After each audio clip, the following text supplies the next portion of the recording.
Nosotros somos el equipo número 3 y vamos a comenzar nuestra presentación de microbiología.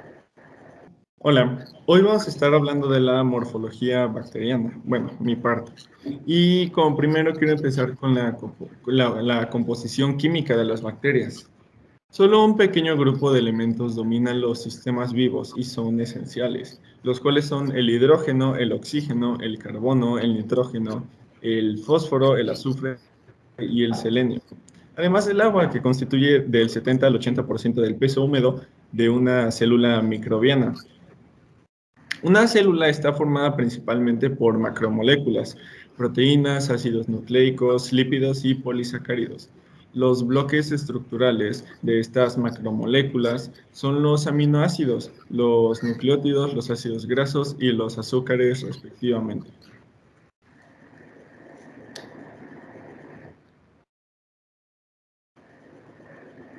Bueno, las formas típicas y agrupaciones de las bacterias varían. En formas típicas hay coco, que es una bacteria redonda, los bacilos, que son un poco más alargados, los vibrios, que los podemos encontrar un poco encorvados, en forma casi de U, los espirilos, que son un poco enrollados, y las espiroquetas, que son aún más enrolladas y largas. Los cocos se pueden agrupar de diferentes maneras. Cuando son un par, son diplococos. Cuando son heces cuadráticas, se llaman carcinas. Cuando está compuesta por 4 cocos, se llaman tétradas. Cuando forman una cadena, son estreptococos. Y coloquialmente, como decíamos, racimo de uvas, son las estafilococos. Perdón. Los bacilos también se pueden agrupar de diferentes maneras. Cuando son pares son diplobacilos y cuando forman una cadena son estreptobacilos.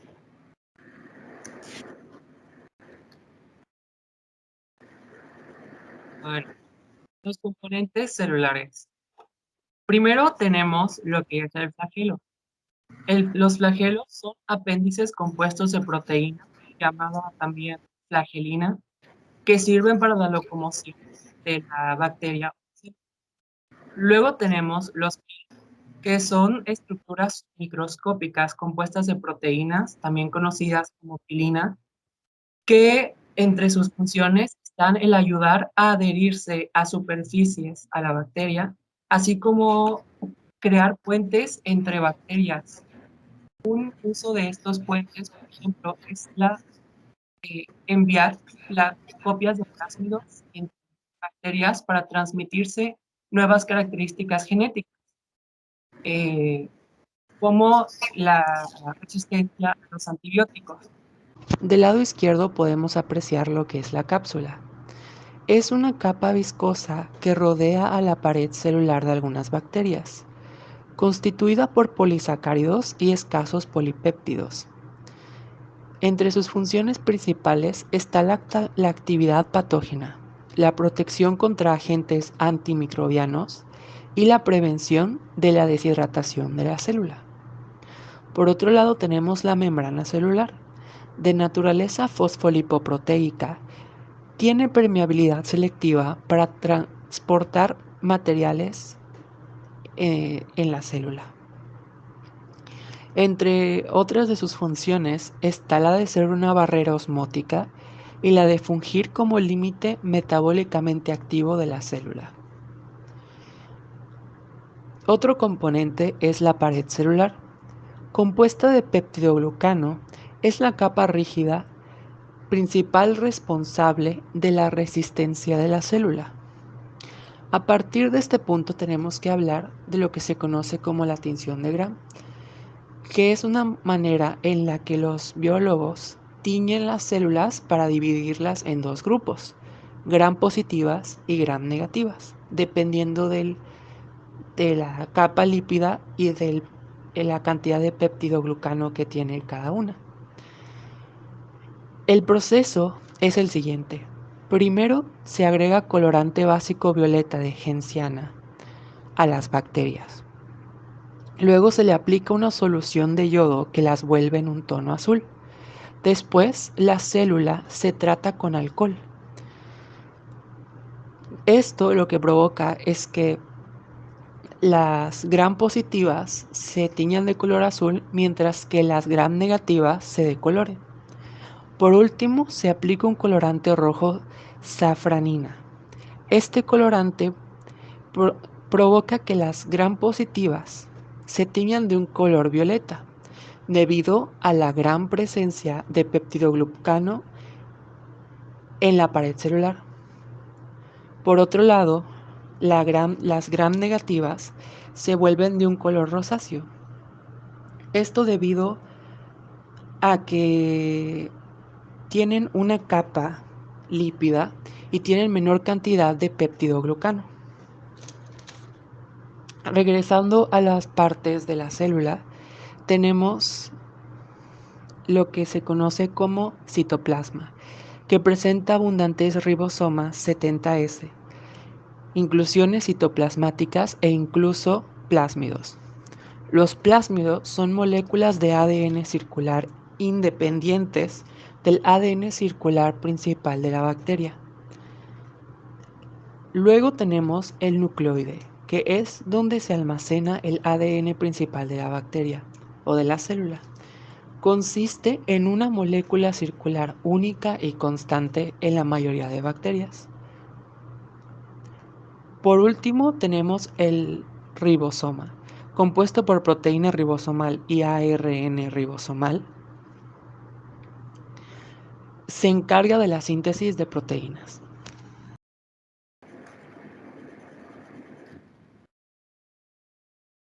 En la nutrición bacteriana podemos encontrar a las bacterias autótrofas, que son las que van a utilizar el CO2 como fuente de carbono.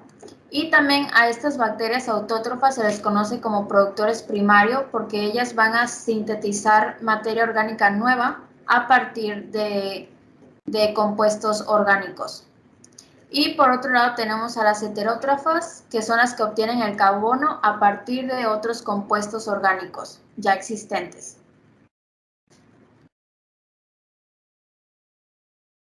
Y como métodos de cultivo tenemos varios métodos que pueden ser, por ejemplo, los definidos, en los que se conoce la composición exacta de la mezcla. Estos se preparan añadiendo cantidades precisas, que son composiciones conocidas, de productos orgánicos o inorgánicos puros a agua destilada. Y también tenemos los complejos, que son los que contienen hidrolizados de productos microbianos, animales o vegetales. Y ejemplos de estos pueden ser la caseína, la carne, soya, células de levadura, por ejemplo. También tenemos métodos de cultivo selectivos, llamados selectivos, que estos lo que van a hacer es favorecer el cultivo de un organismo en particular, mientras al mismo tiempo inhiben el crecimiento de otros organismos que no sean deseados, que no queramos cultivar.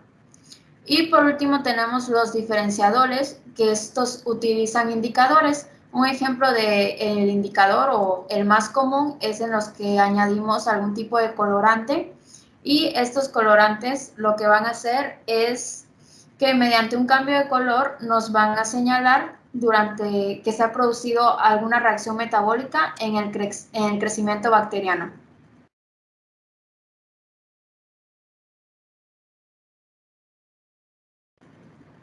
Bueno, ahora tenemos la fisión binaria, el cual es el tipo de reproducción celular por medio del cual una célula se divide en dos partes iguales. Estas se separan de la madre formando un núcleo propio y transformándose en otros organismos más pequeños, pero genéticamente idénticos a la madre. La mayor parte de las bacterias se reproducen por bipartición, lo que produce una tasa de crecimiento exponencial. El ADN bacteriano tiene tasas de mutación elevadas. De esta manera, la rápida producción bacteriana da amplias oportunidades para que se produzcan nuevas.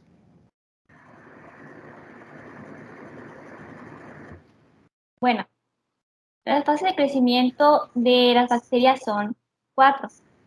La etapa latente, que es el periodo por el cual las células se adaptan a un nuevo ambiente y acumulan enzimas y sustancias intermedias a un punto que les permita la reanudación de su desarrollo. aunque también hay casos en los que las células, cuando se obtienen de otro medio, son genéticamente incapaces de crecer en ese medio nuevo en el que han sido incorporadas, haciendo que esta etapa se prolongue lo suficiente para que otras células mutantes se multipliquen lo suficiente y generen el aumento en el número de las células. La segunda etapa es la etapa exponencial, que es cuando las células se encuentran en un estado constante y sintetizan material celular nuevo, que es catalítico y que aumenta la masa de manera exponencial.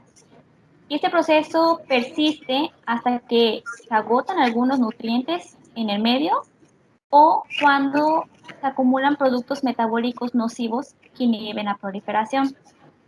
En la tercera etapa, estacionaria máxima, así se llama, es cuando a causa del agotamiento de los nutrientes o de la acumulación de los productos nocivos que habíamos mencionado antes, la proliferación se detiene por completo, aunque la mayoría de las veces en esta etapa se lleva a cabo un recambio celular. ¿Y qué es esto? Es cuando se pierden células porque han muerto, pero se forman nuevas células a través de un desarrollo y división contrarrestando el efecto de la pérdida de las células. Y la cuarta etapa, que es la etapa de declinación o etapa de muerte, es cuando el índice de la muerte de las células se eleva hasta alcanzar un nivel estable. Y esto es porque cuando mueren la mayoría de las células, la tasa disminuye y solo un pequeño grupo de células sobrevive durante varios meses o incluso años. Y eso es todo por nuestra presentación, nuestro equipo. Muchas gracias por su atención.